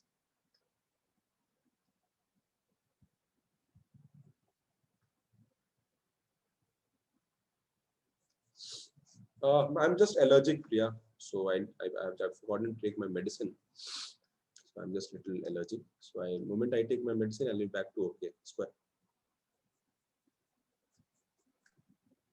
Okay. So offsetting the additional demand. तो पहला तो है कि स्टेट का रेवेन्यू कोलैप्स हुआ है. एंड देखो स्टेट्स के रेवेन्यू कहां से आते हैं स्टेट गवर्नमेंट के. It comes from the taxes by state itself. ठीक है, जो स्टेट गवर्नमेंट टैक्सेस लेती है. Second is a huge amount of money come from centre. Centre अपने सेंटर उनको ग्रांट देती है. सेंटर उनको टैक्स का कुछ पार्ट डिवॉल्व करती है. devolution of taxes. So, but ये जो part है ये कम हो गया है, and this was also come down. Central government on the contrary has a power to raise revenue from the market, print more money if needed. That leverage is not there with the state government. So that is a big challenge, and what needs to be done is that state को government, central government ने बहुत सारे मौके दिए हैं कि आप थोड़ा और लोन ले लो, थोड़ा ये कर लो. So most of the states, many states have moved from revenue surplus to revenue deficit, and the especially states like very high population, UP, Bihar, Maharashtra, West Bengal, इनके यहाँ तो बहुत प्रॉब्लम है because revenue इनके बहुत sharply dip किए हैं. States do not want to borrow because they know that borrowing is easy, paying is difficult. Okay, so center has raised the borrowing, market borrowing from 3 to 5%. यानी वो लोग अभी और borrow कर सकते हैं, but states are not ready. Low income states like Bihar, Rajasthan, MP have already stretched finances and had availed additional borrowing space. High income states of Gujarat, Maharashtra, Karnataka, all of them have greater fiscal, are going to the crisis where a better place to borrow more and have not done so. तो ये एक major problem जो है देखने को मिलती है. सो taxes का रेवेन्यू कम है, इनकम भी कम है, और बाद में सेंट्रल गवर्नमेंट कहता है कि आप टैक्स लो, बाद में उसको you take extra money and later on you can pay them through your income. All these are the challenges, and this will impact the future revival of the economy in long run. So ये पढ़ लो, जो लोग government budgeting पढ़े हैं उनको ये better समझ में आएगा. But that is all for today. I think this article has already been covered. Now let me take this article. This is a very important article, and I need a concentration from each one of you. Iran deal. So what is Iran deal, and why we're discussing this Iran deal at first place? Now Iran and USA has an old rivalry, and this rivalry started in 1979 when there was a great Iranian revolution. Okay, so Islamic revolution जो Iran में हुआ, so they controlled the US embassy because Islamic, they were anti-US. So the problem started between USA and Iran from that period. In response, what Iran did, USA did, USA imposed sanctions, economic sanctions. In the past 2 decades, what Iran has done, that Iran is now pursuing nuclear program. And when it is pursuing nuclear program, USA is saying that you are making nuclear bomb, आप nuclear bomb बना रहे हो, and hence we are not allowed to proceed with this program. And automatically, USA asked the whole world, let's impose sanctions on them. Iran, on the contrary, said that जो हमारा nuclear program, it is not to make bomb, but it is for peaceful purpose. It is for you can say power generation. It is for medical treatment, because nuclear medicine is a very common medicine. It is for food preservation techniques. We are not using it for making a bomb. But US said that we have proofs where कि ऐसा हो रहा है. तो naturally the Iranian leaders, they felt that उनका self respect hit कर रहा है, and in spite of the economic sanctions, they went ahead with nuclear program. Then Barack Obama became the USA's president, and Barack Obama kind of said that we have to create a middle ground, because sanctions on Iran impacted Iran's economy heavily. अभी India Iran का बहुत अच्छा दोस्त है, Iran भी India का अच्छा दोस्त है, but we can't import oil because of the US sanction. So Barack Obama, there were 5 countries, US, Iran, and the other countries, they all came together and they said they brokered a deal. और उस deal में ये कहा गया that Iran के ऊपर हम sanctions हटा लेंगे, and Iran is going to cooperate with us, and all the nuclear program that they are having in their country, that will we going to check. हम सारे program को check करेंगे. So we have a body called IAEA, International Atomic Energy Agency. So this is basically a body जो check करता है जितने भी nuclear plants हैं, वहां पे nuclear bomb तो आप नहीं बना रहे हो. Basically, all the nuclear plants, they can enrich the nuclear material, और वो जो ज़्यादा enrich करते हैं, enrichment usually can be up to 20%. Uranium enrichment 20% हो जाएगा, तो 20% हो जाएगा तो bomb बन जाएगा. For power generation, you need enrichment up to 3%, 3 to maybe between 3 to 20%. So the idea is that हम लोग enrichment अगर allow करेंगे तो 3 to 20 के बीच में करेंगे, because if you cross 20%, then you have a capacity to make bomb, which which Iran should not be allowed. तो ये डील जो है ब्रोकर हुई, and the deal was signed. Iran came on board, and it looked like the old problem can be resolved. ठीक है, ऐसा लगा कि ये जो पुराना old problem है, it can be resolved.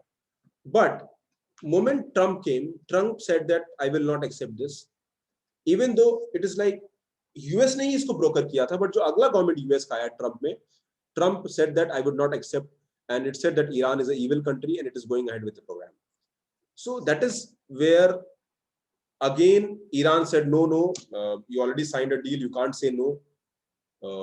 We are already doing compliances, and but Trump refused that. You know how Trump was. Mr. Trump is probably one of the most I would say one of the most infamous person that historically we have seen in US in the recent time, even though he was very popular as well, because being a polarizing figure, वो popular ही बहुत ज़्यादा है.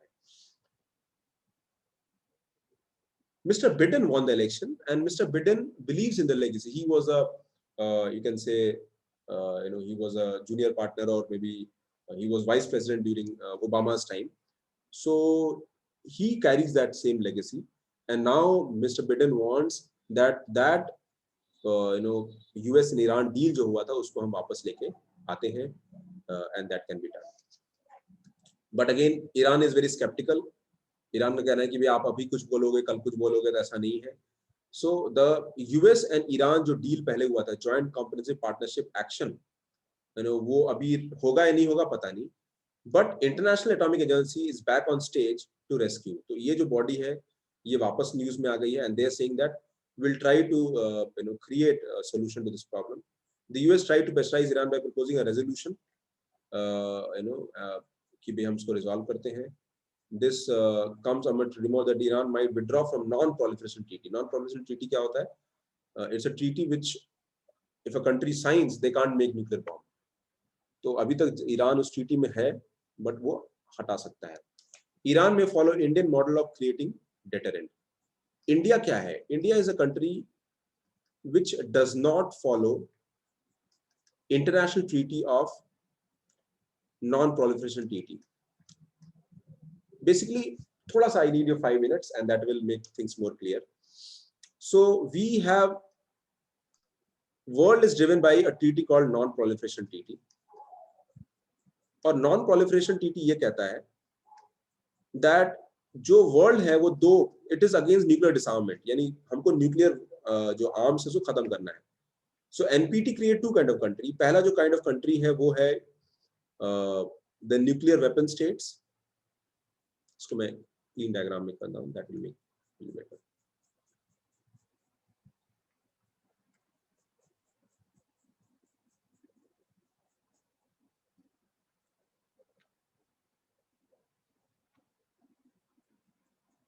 So NPT said that it has two treaties. One is called two kind of countries. One is called nuclear weapon states.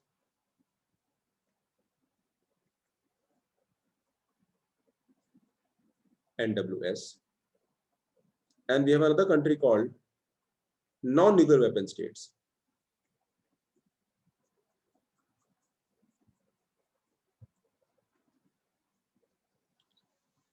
ये जो countries हैं इनको P5 और N5 कहते हैं. And it consists of USA, France, Britain, China and Russia. So ये जो 5 country इनको nuclear weapon state कहते हैं, और बाकी other countries are nuclear non-weapon states. So this N5 या P5 इन्होंने ही propose किया इस law, इस treaty को, and they said that they set a cut-off date, 1st Jan 1967. तो 1st Jan 1967 तक जिसके पास nuclear weapon था, nuclear bomb था, they will be nuclear weapon state. And all the countries, इसके बाद जो countries nuclear weapon चाहे वो acquire नहीं कर सकती हैं. So these nuclear weapon state, they are free to have nuclear weapon. But other countries of the world, they are not supposed to. So यहाँ पे nuclear weapon, nuclear का दो use होगा. Nuclear dual purpose बोलते हैं. First is for military purpose. That means you can have military, you can have a nuclear bomb, or you can be for peaceful purpose. But for nuclear weapon states, non-nuclear weapon states, the nuclear material or nuclear technology can be used only for peaceful purpose. यानी ये countries by legally by treaty जो है sign उन्होंने कर दिया है और अब ये न्यूक्लियर वेपन नहीं बना सकते हैं. And this is how the P5 और N5 countries force the whole world accept this 5-1 कि आप न्यूक्लियर वेपन नहीं रख सकते हो, even though you might you can't work, you can't do R&D, आप न्यूक्लियर वेपन नहीं बना सकते हो, और इसको फोर्स किया. इंडिया ने 1974 में जो है अपना पहली बार न्यूक्लियर बॉम्ब टेस्ट किया. India refuse to sign NPT. India ने कहा कि हम एनपीटी साइन नहीं करेंगे. And why it refuse to sign NPT? It said that ये जो ट्रीटी है ये एक्सप्लॉयटेटिव है. हम भी चाहते तो न्यूक्लियर वेपन बना सकते थे before 1967, but we did not do that because we believed in disarmament. Nehruvian policy believed in disarmament, and that is why we never went into arms race for nuclear weapons. But these countries went ahead and they had nuclear weapon. बाद में आपने एक rule बना दिया, कहा कि भी जो लोग भी 67 के बाद 1970 में इंप्लीमेंट हुआ था ये लॉ कि जो लोग भी न्यूक्लियर वेपन जिनके पास है इन 5 के अलावा, सो जिनके पास जो लोग भी चाहें वो न्यूक्लियर वेपन नहीं एक्वायर कर सकते except this 5 countries because you have to sign the treaty. So India said that this is exploitative treaty और ये nuclear haves and have nots की treaty है और हम sign नहीं करेंगे. India refused. So India refused, Israel refused, Pakistan refused, and North Korea. So there are 4 countries in the world which are not the signatory of NPT. India went ahead with its nuclear program in 1974, then of course in 1999, 1998, sorry, and so that बाद में पाकिस्तान ने भी जो है अपना nuclear weapon test कर लिया. So NPT is a treaty which basically forces the countries in the world which that they can't have nuclear weapon, and that is where Iran भी ने इस ट्रीटी को साइन किया था. और इसी ट्रीटी के तहत यूएस ने बोला कि भाई since you are a signatory of NPT you can't have nuclear weapon, and also you are a evil state, you are a state which is against you can say humanity, you know, because of multiple reasons, of course, because Iran और ये US का पुराना issue चल रहा था. तो Indian model में क्या किया इंडिया ने कहा, इंडिया ने जब एनपीटी साइन नहीं किया, India said categorically one thing, that see we are not signing NPT because not because we don't believe in disarmament, because this treaty is exploitative. ये ट्रीटी कहता है कि 5 लोग बंदूक रख सकते हैं. इट्स लाइक मैं घर में एक कॉलोनी में 100 हाउसेज हैं और आप कहते हो कि 5 लोग जो है बंदूक रख सकते हैं जिन्होंने पहले लाइसेंस ले लिया, others can't take. Now what is this? Which means those 5 countries will be strong. Those 5 countries will have nuclear weapon. Those 5 countries can threat anybody, and that is not true with other countries. या तो सबको हटा दो, treaty ऐसा कर दो कि सब लोग अपने न्यूक्लियर वेपन गिव अप कर दें. But these 5 countries said no, because having nuclear weapon will give you a certain leverage or advantage which others don't have. So this is something not right. But remember, the international rules or policies, it is not driven by कि भाई क्या होना चाहिए. It is not driven by philosophy of fair play or sense of fair play. It is driven by भाई जिसकी लाठी उसका भैंस. So I am strong, so I will have my say. So that is what these countries are doing. These countries are strong, and hence they are telling the world that you accept this principle, we can have nuclear weapon and you can't. Now India said, see, we will not accept. Indian leadership ne, categorically said that we will not sign it, especially under Indira Gandhi. So we are a country, even though we are a nuclear country, but by the definition of nuclear country, by NPT we are not, but हम NPT को हमने sign भी नहीं किया है. तो Iran कहता है कि हम भी इंडियन मॉडल को जो है फॉलो करेंगे. India said that nuclear weapon for us is not about attacking somebody, it is about creating a deterrent. It is strength which respects strength. So I have to keep myself stronger. I have a country which is just beside me, which is already a nuclear power, so I can't afford. I'm talking about China.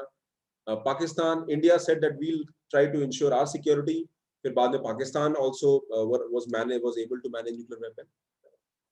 So India ने कहा कि हमारा जो ये deterrent की तरह है. We do not want to attack somebody. In fact, India has a no first use policy. यानी इंडिया का जो न्यूक्लियर वेपन पॉलिसी है, there's no first use policy. मतलब हम यूज ही नहीं करेंगे, हम फर्स्ट यूज नहीं करेंगे, हम सेकंड हिट करेंगे. यानी अगर हमारे ऊपर कोई अटैक करता है न्यूक्लियर वेपन से, तो हम first, we will not be the first attackers. So that shows that India is a very responsible country. But remember, it is also a liability, because what if there is a nuclear war tomorrow and you're not ready to use nuclear weapon? तो India को क्या करना होगा? India should have a strong deterrent. यानी हमारा we have to develop a capacity that we can respond if accordingly. यानी अगर हमारे पास न्यूक्लियर वेपन अटैक करता है तो हमको हमारी कैपेसिटी ऐसी होनी चाहिए कि हम इक्वल मेजर में और इवन बेटर मेजर में we should be able to do that. So that is what India says, that we are the promoters of peace. We believe nuclear weapons should not be there in the world. But since there are countries who want to have nuclear weapons, so we'll also have. But we talk about no first use. We'll not use at first, and we would want that people world should understand that this is it is not about using weapon. It is about our own deterrence. So foreign policy recently noted Iranian society increasingly see weapon not just an ultimate deterrent, but as a panacea for Iran chronic security problem and challenges to sovereignty of by foreign players. तो Iran के लोगों का ये मानना है कि हमको भी यूएस इंडियन मॉडल पे जाना चाहिए, बिकॉज इंडिया ने भी जब 1998 में न्यूक्लियर वेपन टेस्ट किया था, then the whole country, the countries of the world put sanctions. But today everybody understand India, even though they may say that India is not a nuclear country as per the policy of NPT, because we don't get that privilege other countries have. But at the same time, nobody is saying that India is not a nuclear weapon country. सारे world के सारे लोग मुझे बहुत seriously लेते हैं. India को आज बहुत सीरियसली लिया जाता है, because India is such a strong country in terms of even having nuclear weapon. So if the problem sustains, if this problem of non-resolution of the issue sustains, then public opinion may shift towards Indian model of creating a deterrent.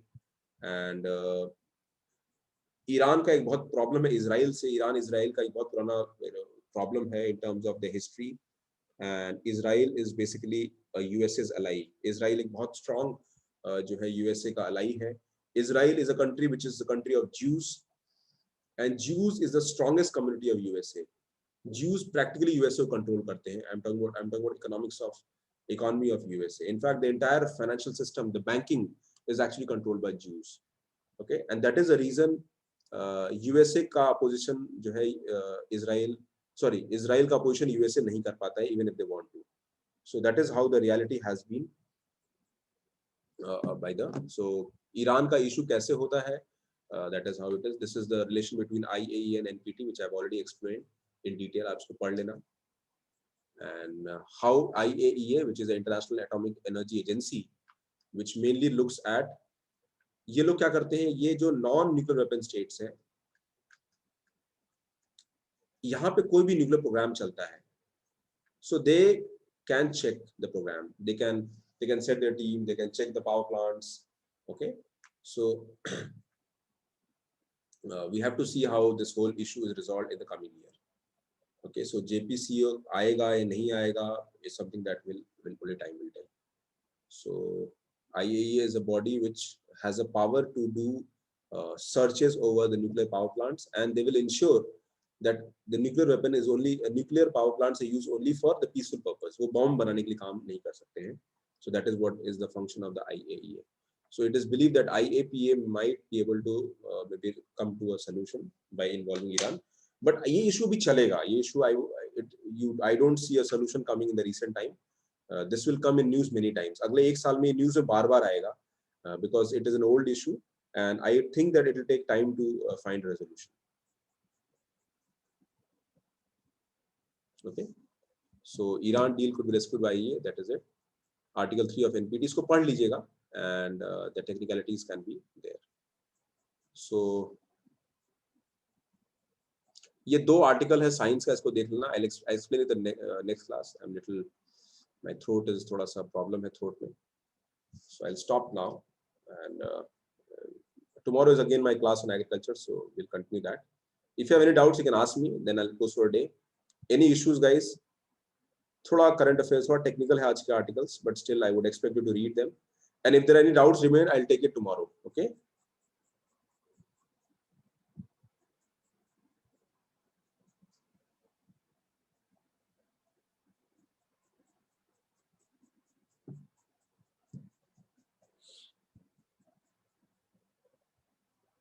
Economics वाला part थोड़ा difficult था.